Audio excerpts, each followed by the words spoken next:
gloria a Dios. Denle otro fuerte aplauso al Señor.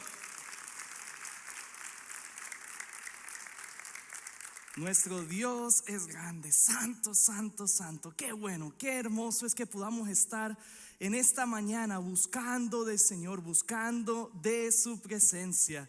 Así que el día de hoy, miren, qué bueno que usted está aquí. Si hay alguna visita, si no nos hemos conocido todavía, recibo una cálida bienvenida. Soy el pastor Jim Contreras. Tengo el gran privilegio de ser el pastor de nuestra iglesia en español, Bell Shoals. Y siempre que estamos acá, le damos la gloria a Dios porque Él es grande y es una gran responsabilidad. Así que las visitas, los que nos ven a través de las redes sociales, cada uno de ustedes sean bienvenidos. Y hoy estamos celebrando lo que es el Domingo de Palmas, Domingo de Ramos.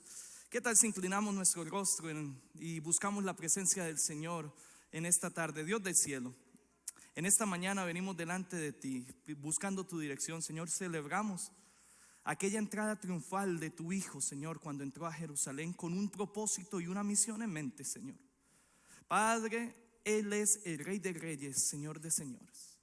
Y hoy, Señor, mientras meditamos en tu palabra, mientras leemos acerca de esta entrada triunfal, habla a nuestros corazones. Padre, queremos que sea Jesús reinando en nuestra vida y poniendo orden. Señor, guíanos a través de tu palabra y que tu Santo Espíritu, Señor, nos hable. A ti sea la honra y la gloria en el nombre de tu Hijo amado, el Señor Jesucristo. Amén, amén, amén. Algunos de ustedes en algún momento se ha mudado a un nuevo lugar y ha ido quizás por primera vez a una escuela. Bueno, eso fue para muchos de nosotros años atrás. O quizás llegar a un nuevo trabajo.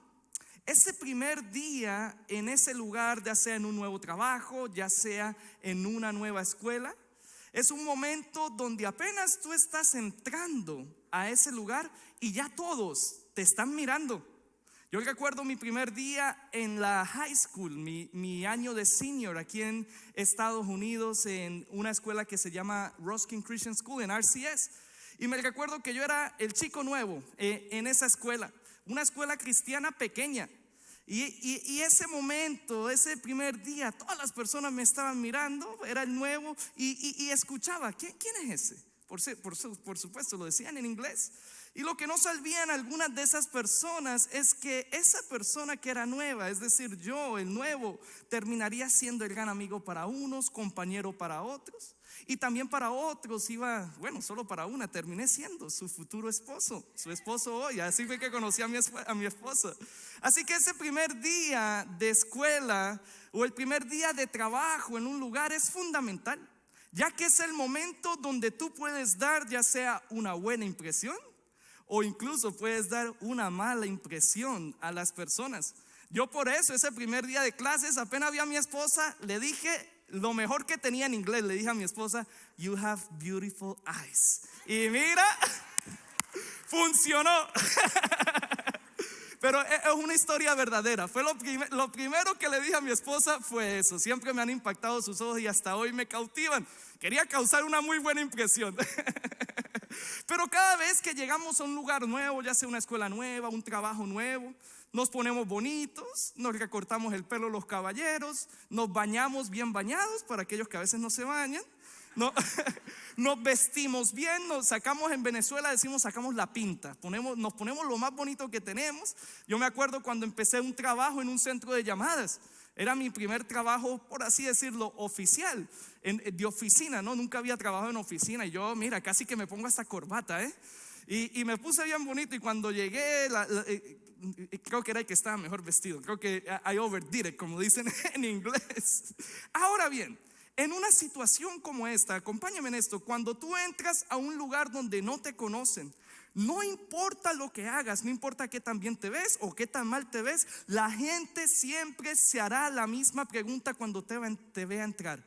¿Quién es ese? ¿Quién es esa persona? Así somos cuando estamos en nuestro vecindario, en nuestros países. ¿Y esa persona quién es? Cuando no reconocemos a alguien.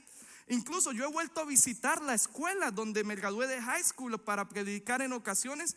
E incluso muchos estudiantes no saben quién soy yo y se preguntan, ¿quién es ese? ¿Quién es esa persona? ¿Quién es este? Esa fue la misma pregunta que se hicieron las multitudes cuando Jesús entró a Jerusalén días antes de su resurrección. Esto lo conocemos como la entrada triunfal de Jesús. Pero lo interesante de esto es que no era la primera vez que Jesús entraba en Jerusalén. Pero a pesar de eso, muchos se preguntaban cuando lo vieron entrar: ¿quién es este? Hoy voy a estar leyendo de la traducción Biblia de las Américas. Acompáñenme a Mateo 21, versículo 10 al 11 para empezar. Mateo 21, versículo 10 al 11. Cuando él, es decir, cuando Jesús entró en Jerusalén, toda la ciudad se agitó y decían: ¿quién es este? Dígalo conmigo. 1, 2, 3. ¿Quién es este? Y las multitudes contestaban: este es el profeta Jesús de Nazaret de Galilea.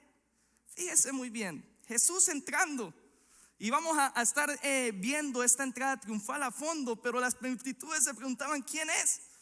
Y esta entrada triunfal es una de las escenas más conocidas de la vida de Jesús. Cuando entra a Jerusalén, hay una multitud que agitan las ramas, que extienden sus mantos en el camino y gritan: Hosana. Pero a pesar de que muchos estaban haciendo estas cosas, también había muchos que se preguntaban: ¿quién es este? ¿Sabes quién es? Te lo digo. Y guárdate esto en tu corazón. Jesús, ese Jesús que entró en ese momento, es el Rey prometido, que vino para reinar y poner en orden nuestras vidas. ¿Quién es este? Es Jesús, el Rey prometido, el Mesías, el cual ellos estaban esperando por mucho tiempo. Y vino para reinar, y vino para poner orden en nuestras vidas. Así es.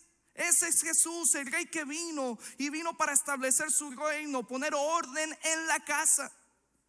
Ahora bien, para que tú y yo podamos responder esa pregunta en esta mañana: ¿quién es este? Mateo nos muestra 3 verdades acerca de la entrada triunfal que quiero caminar contigo en esta mañana. Lo primero es que vemos una entrada diferente para un rey diferente. Y es que Jesús es un rey diferente a los conceptos que tú y yo podamos tener. Esto es lo primero que vemos en la entrada triunfal. Él es diferente, la entrada en sí misma es diferente a lo que imaginamos. Normalmente nosotros, cuando pensamos en alguien que se convierte en presidente, o cuando un equipo gana el mundial, por ejemplo, yo vi esos videos cuando Argentina ganó el mundial. Y quién sabe, puede que lo gane este año, no sé. ¿Hay alguien que le va a Argentina? No, mejor me quedo en problemas acá, no hay argentinos, ¿verdad? Es que Venezuela, como no va al mundial, a mí me toca irle a otros equipos, mis hermanos, ayúdenme. Pero cuando Argentina ganó ese mundial y llegan a Buenos Aires, había multitudes aclamando la Copa del Mundo. Son cosas en las que se hace una ceremonia pública para celebrar, una ceremonia a lo grande. Y cuando se trata de Jesús, cuando se trata del ser humano más grande de todo el planeta, cuando se trata de Dios mismo en la carne, no sé usted, pero yo me imaginaría que esa iba a ser la mejor entrada de todas. Yo pensaría que esa entrada debió haber lucido de esta manera: Jesús montado en un caballo blanco, musculoso, con una corona de oro y demasiados diamantes. Jesús con la mejor ropa de todos, trompetas, a mí me encantan las trompetas tocándose, con la coral profesional de Jerusalén en todos lados diciendo Hosana. Un montón de soldados antes y después de Jesús, con sus escudos, con sus espadas bien formados, siguiéndolo a él, y cada uno de ellos caminando en la alfombra roja más larga del planeta. Así es como yo me lo imaginaría en mi mente. Estamos hablando de Jesús, del Rey de Reyes, Señor de Señores. Pero la Biblia nos muestra que no fue así. Así es mi imaginación, pero no fue así. La entrada del Rey Jesús es totalmente diferente a lo que el pastor Jim pensaría, y creo que totalmente diferente a lo que nosotros pensaríamos en nuestra carne. No fue un caballo musculoso, blanco, bonito, no. Fue un pollino. Incluso ese pollino, ese asno, fue incluso hasta prestado. No se nos habla que tenía una corona de oro, ni mucho menos ropas lujosas puestas. No fueron trompetas ni la coral profesional de Jerusalén, simplemente multitudes cantando Hosana. No fue seguido por soldados, fue seguido por sus discípulos. Y créame que no hubo una alfombra roja larga, sino simplemente mantos de personas que iban poniendo en el camino y ramas de árboles. Léalo conmigo para que vea usted y se pueda imaginar esta historia. Mateo 21, 1 y 8. ¿Cómo fue que sucedió esta entrada triunfal?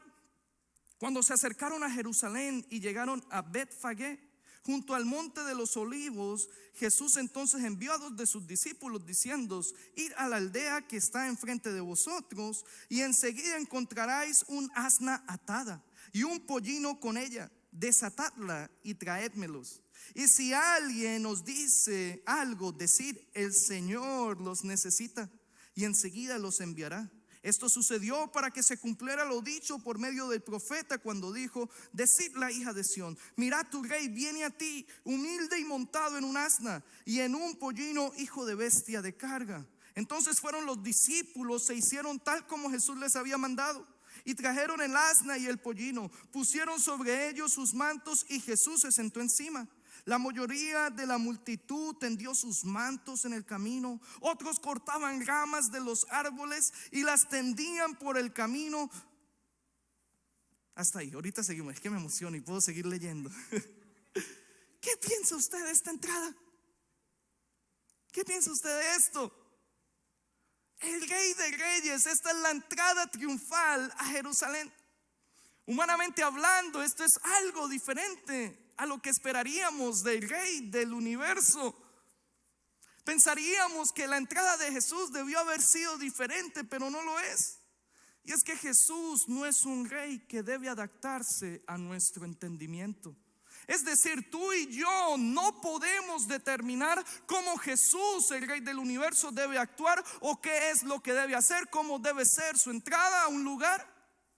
Porque Jesús como rey es un rey diferente a lo que tú y yo conocemos. Quien determina cómo el Rey del universo tiene que actuar es el Dios del universo, no tú y yo.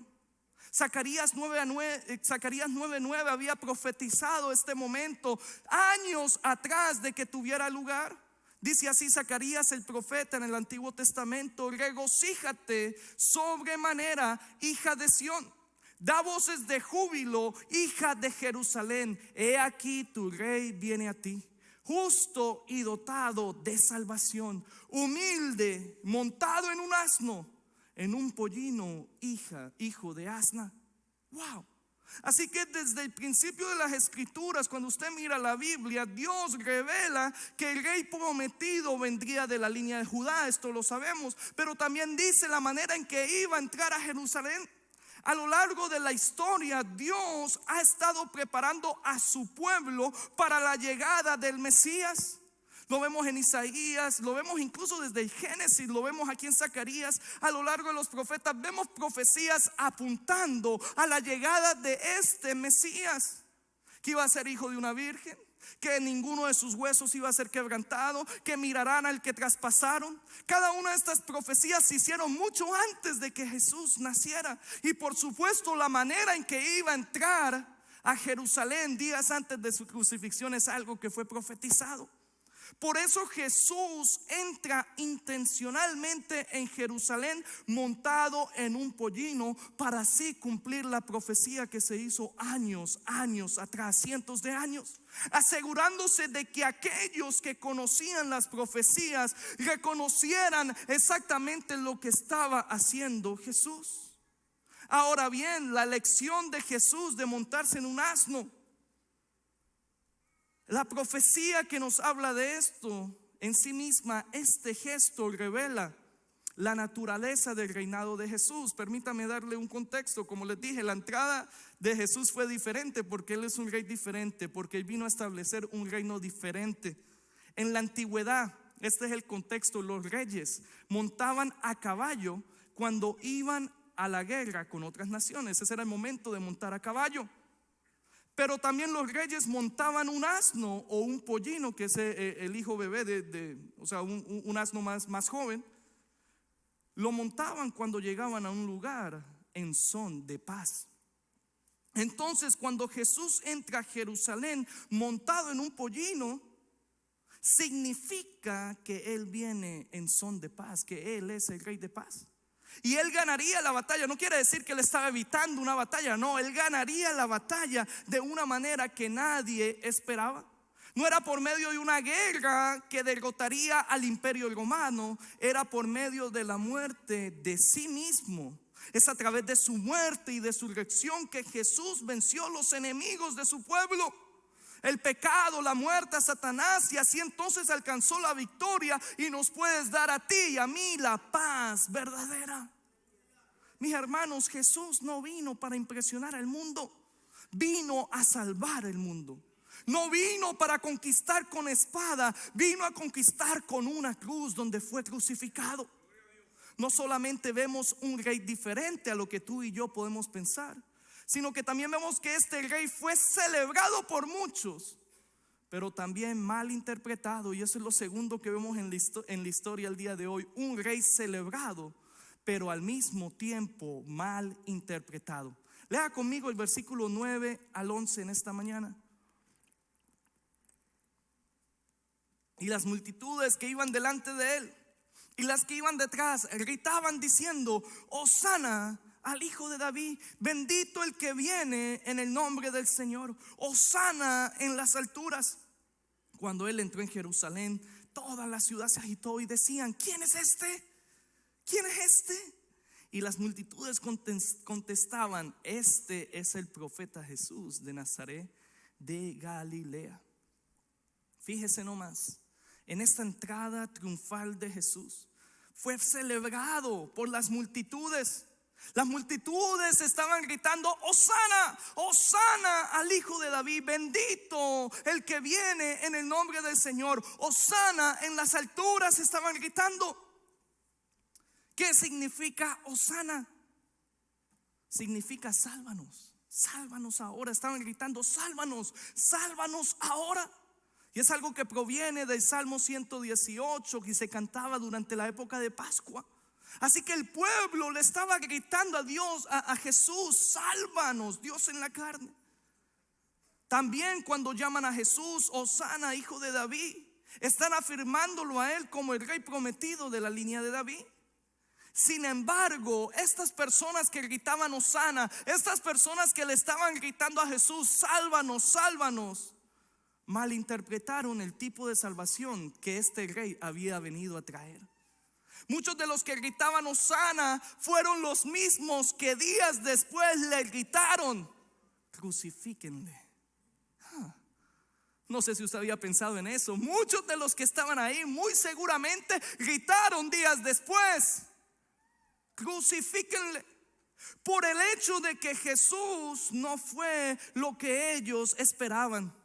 Ellos estaban esperando que Jesús los salvara del imperio romano.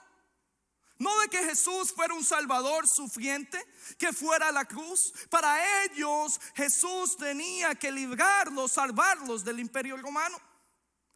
Pero déjeme decirle algo: Jesús no vino a liberarnos de problemas temporales. Jesús vino a liberar a la humanidad, a salvar a la humanidad del problema más grande que tenemos. Solamente que estas personas estaban equivocadas. Muchos judíos de ese entonces consideraban que el problema más grande que ellos tenían era el imperio romano, y por eso ellos querían que Jesús los salvara de tal imperio. Sálvanos.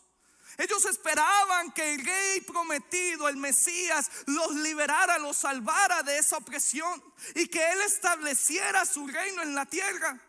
Incluso esto lo vemos después de la resurrección y antes de que Jesús ascendiera al cielo. Sus mismos discípulos esperaban algo más.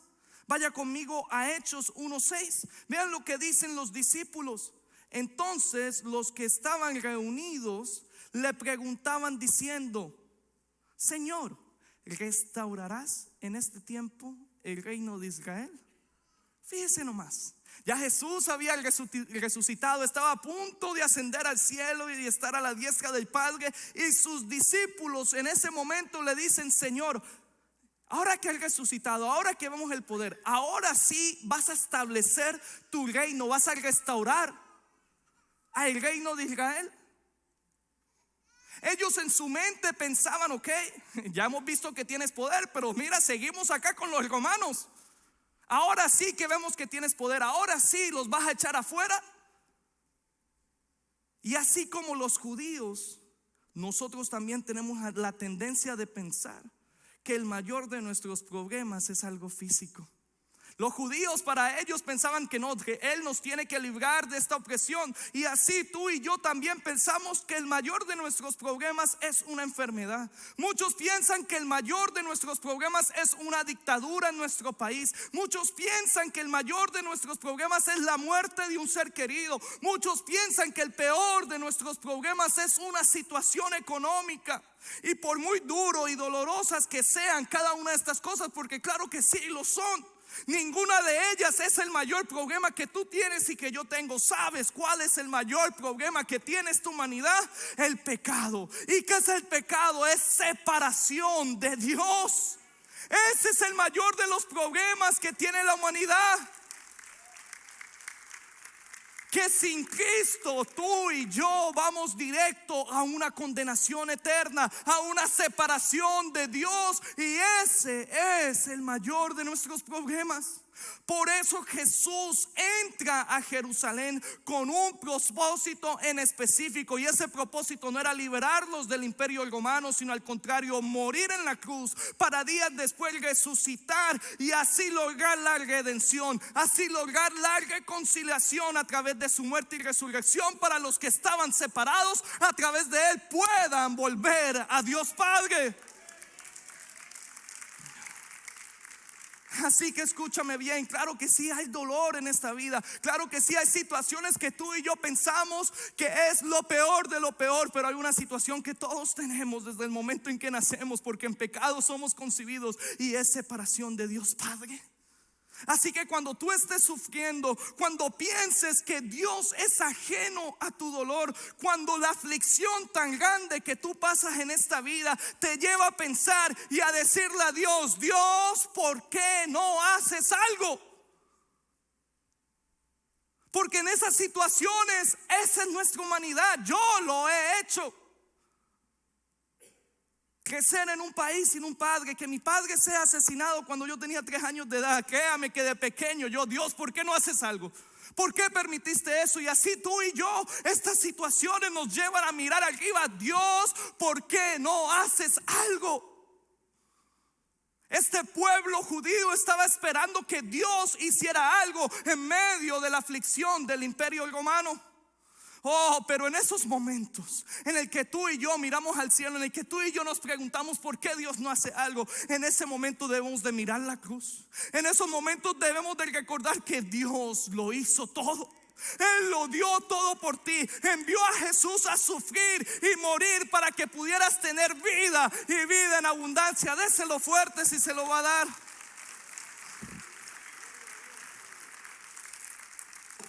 Él lo dio todo por ti. Porque una vez el mayor de tus problemas no es una enfermedad. El mayor de tus problemas no es la pérdida de un ser querido. El mayor de nuestros problemas es el pecado, la separación de Dios. Y Dios se aseguró de poder solucionar eso, mis hermanos, dando a Jesús. Las multitudes celebraron a Jesús porque tenían las expectativas equivocadas acerca de Él, y por eso lo malinterpretaron. Y es importante que tú y yo tengamos la perspectiva bíblica y correcta de las cosas, en vez de nuestra propia expectativa de lo que Dios debería hacer.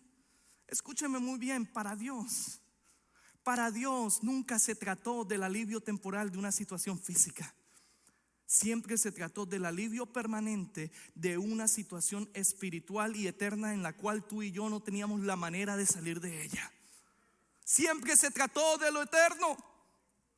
Conozco a alguien en medio de nosotros, una persona que le daban dolores fuertes de cabeza.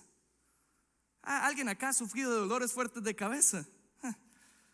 Dolores masivos de migraña. Y esta persona, como todo el mundo, sacaba el Tylenol.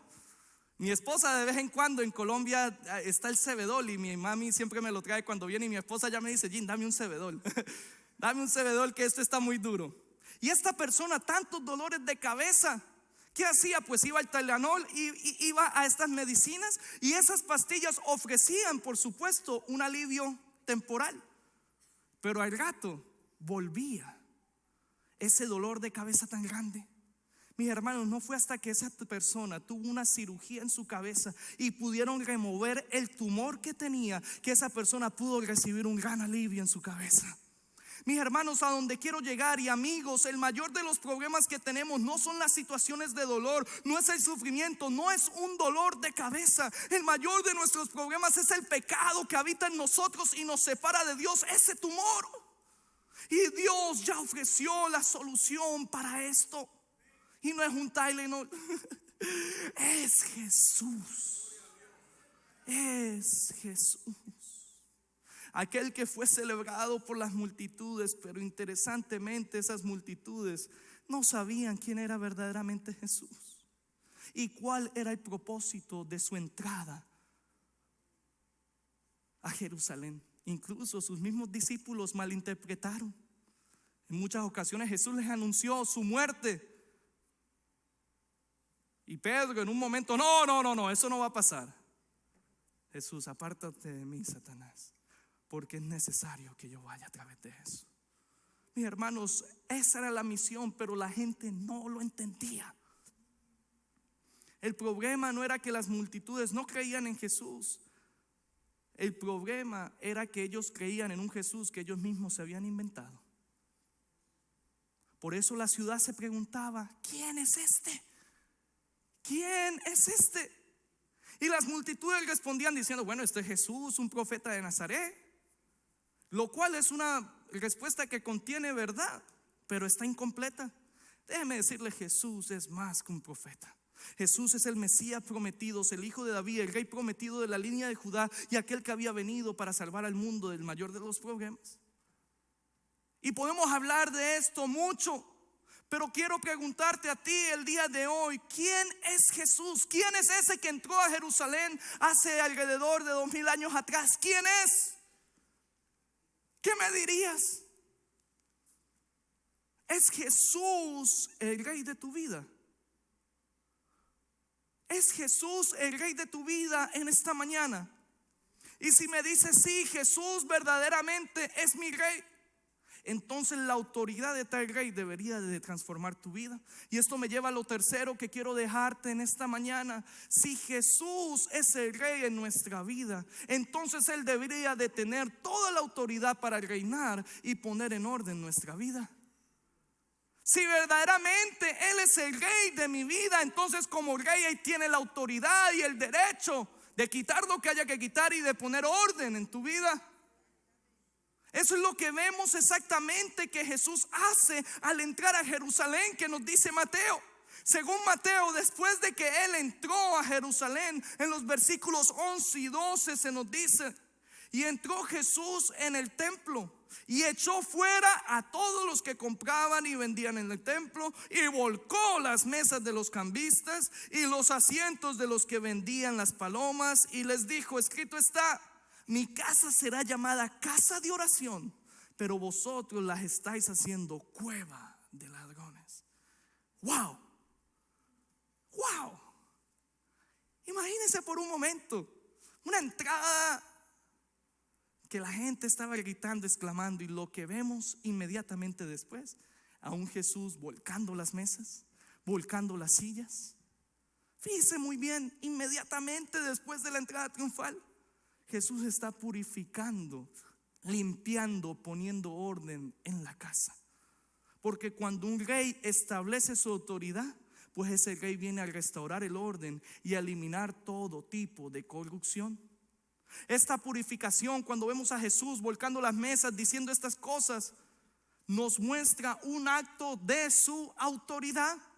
El templo debía de ser un lugar de oración. El templo estaba diseñado para ser un lugar de adoración a Dios, pero se había convertido en todo lo contrario, un lugar de explotación, un lugar de corrupción, un lugar lleno de impurezas. Por eso Jesús exclama: mi casa, este templo, es llamado casa de oración, pero vosotros las estáis haciendo una cueva de ladrones, refiriéndose a Isaías y Jeremías, dos profecías diferentes.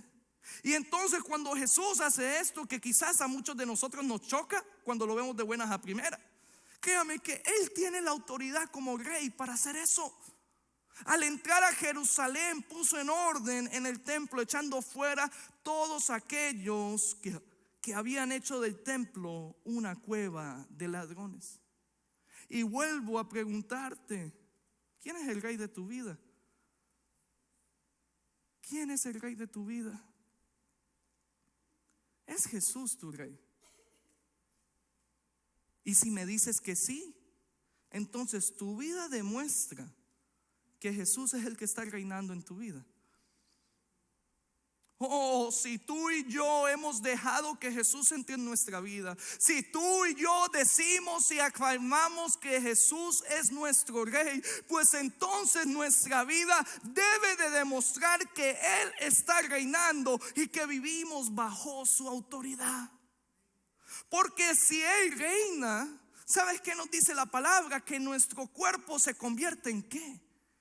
En un templo. ¿Templo de quién? Del Espíritu Santo. Esas son palabras mayores. Antes no teníamos al Espíritu Santo antes de venir a Cristo. Pero si hemos buscado del Señor con arrepentimiento, con acción de gracias, puesto nuestra fe en Jesús, su palabra nos dice que entonces ahora tenemos al Espíritu Santo que vive y mora de nosotros. Entonces cuando Jesús reina, entonces Él pone orden en la vida de dicha persona y empieza a sacar fuera todo lo que tiene que salir afuera. ¿Cómo luce tu vida el día de hoy? Y créame que mientras estoy predicándoles a ustedes, también me estoy predicando a mí mismo. Este sermón primero me dio varias bofetadas a mí, créame. ¿Cómo luce mi vida? ¿Cómo lucen las áreas de mi vida? Has dejado que el Jesús que tú afirmas ser el rey de tu vida, has dejado que ese rey reine en tu vida. Has dejado que Él ponga orden en tu vida, echando las cosas que deben de salir fuera. Si Jesús es el rey de mi vida, entonces Él tiene el derecho de volcar las mesas de nuestra vida. Tiene el derecho de sacar el pecado. Tiene el derecho de sacar la hipocresía. Tiene el derecho de sacar el orgullo. Tiene el derecho de sacar la doble vida. Tiene el derecho de sacar la falta de oración en nosotros. Porque cuando el rey entra, el desorden tiene que irse. Tiene que irse. Y como te lo dije al principio, te lo vuelvo a repetir en esta mañana. Sí, claro que sí. ¿Quién es este? ¿Quién es este? Jesús es el rey prometido, que vino para reinar. Claro que sí. Pero vino también para poner en orden nuestras vidas, para que puedas vivir la vida que Él diseñó para ti, para que puedas vivir en santidad, no para complacer a los cristianos, no para lucir bien en frente de la gente, no. Vivo en santidad para agradar al único que debo agradar, a Dios. La entrada triunfal que estamos celebrando el día de hoy nos obliga a cada uno de nosotros a responder la misma pregunta que se hizo la ciudad de Jerusalén: ¿quién es este? Claro que sí, la Biblia nos responde claramente que Él es el Mesías prometido de Judá, el rey que venció el pecado, la muerte y a Satanás mediante su muerte y resurrección, el Señor resucitado que está asentado a la derecha del Padre. La Biblia responde: ¿quién es este? El Rey de Reyes, Señor de señores, que un día entró por Jerusalén con una misión. En ese domingo de Ramos, domingo de Palmas, no simplemente es una celebración en que la multitud le da la bienvenida a Jesús, sino es el momento en que el Rey prometido, el Rey esperado, se presenta públicamente justo antes de pasar por lo que sería la crucifixión, que sería esa victoria que establecería su reinado. Pocos días después de esta aparición, Él iría a la cruz. Y lo que parece ser una derrota para muchos sería entonces una batalla decisiva, la cual vencería el pecado, la muerte, a Satanás. La Biblia nos habla de quién es este, y la próxima semana, por supuesto, que vamos a hablar de la resurrección, que revela, que nos muestra la victoria y el poder que tiene Jesús. Por eso el Salmo 24, hermoso, lo dice: Salmo 24:7-8. Alzaros pues puertas vuestras cabezas, alzaos vosotras puertas eternas, para que entre el Rey de la Gloria. ¿Quién es este Rey de la Gloria? El Señor fuerte y poderoso. Así es, el Señor fuerte y poderoso, el Señor poderoso de batalla. Ese es el Rey de Gloria. El Rey que entró humildemente en Jerusalén, ahora tiene y está sentado a la diestra del Padre. Y ahora la pregunta no es quién es Él. La pregunta que nos debemos hacer en esta tarde: ¿quién es Jesús para ti? Claro que sí, vino a perdonar. Y la pregunta ¿es Jesús el Rey de mi vida? Déjame recordarte lo que la palabra nos dice claramente. Jesús es el Mesías prometido, y tenemos que darle gloria a Él por su amor. La respuesta adecuada ante el gran amor es fe, adoración, una sumisión gozosa al Señor. Gloria a Dios en esta hora. Mis hermanos, familia, claro que sí, amigos, amigas, Él vino a perdonar. Él vino con amor para que tú y yo podamos tener vida en Él. Porque hoy no nos rendimos a Él. Si hoy tú vienes acá y reconoces que Él no ha sido el Rey de tu vida, hoy nos podemos rendir a Él. Hoy puedes decir: Señor Jesús, entra a mi vida, perdona mis pecados, reina en mi corazón. Porque el Rey que entró en Jerusalén también quiere entrar en tu vida. Ponte de pie en esta mañana, en esta hora ya tarde.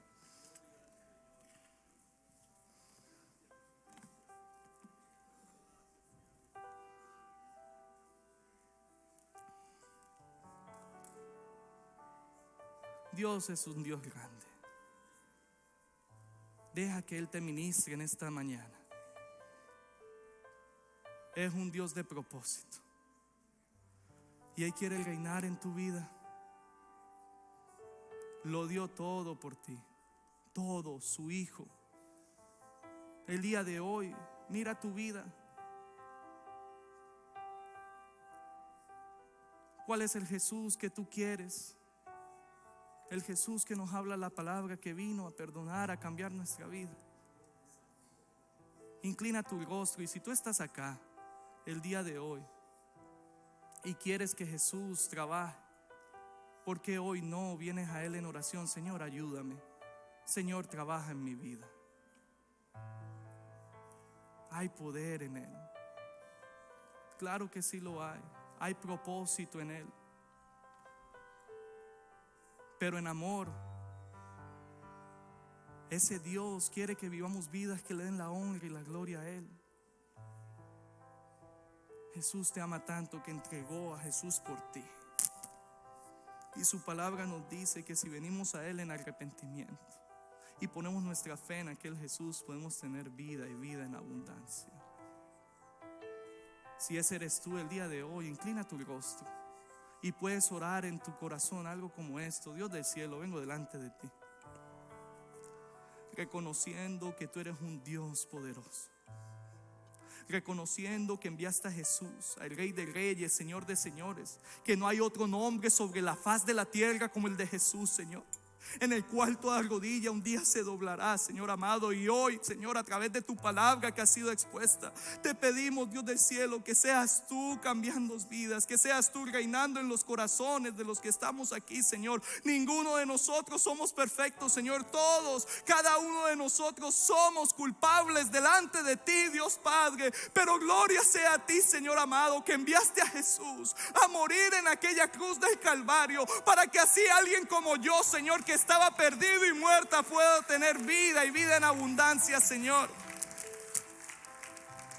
Padre, cada uno de nosotros nos hemos descargado, cada uno de nosotros te hemos dado la espalda, Señor, pero aún así tú enviaste a Jesús a entrar un día por Jerusalén con una misión y propósito que no todos entendían, para establecer un reino espiritual. Y hoy, Señor, si ese eres tú, pídele: Señor, entra a mi corazón, entra en mi vida, Dios del cielo. Trabaja en mi vida, te necesito. Si ese eres tú el día de hoy, por tu fe en Jesús, el autor y consumador de la fe. Pidámosle perdón, acerquémonos para pedir perdón en arrepentimiento. Dios del cielo, tú lo conoces todo. Y tu nombre es Jesús, Señor. Padre, hoy entregamos todo delante de ti. A ti sea la honra, la gloria y el poder, Señor. Y que seas tú transformando vidas, reinando vidas en esta mañana, Señor. Tú lo conoces todo, Señor. Tú sabes cada persona que vino acá el día de hoy. Y que podamos ser recordados que ya nuestro mayor de los problemas tú lo pagaste, Señor amado. Padre, a ti sea la honra, la gloria y el poder. Jesús, tu nombre es, Señor amado. No hay nadie más.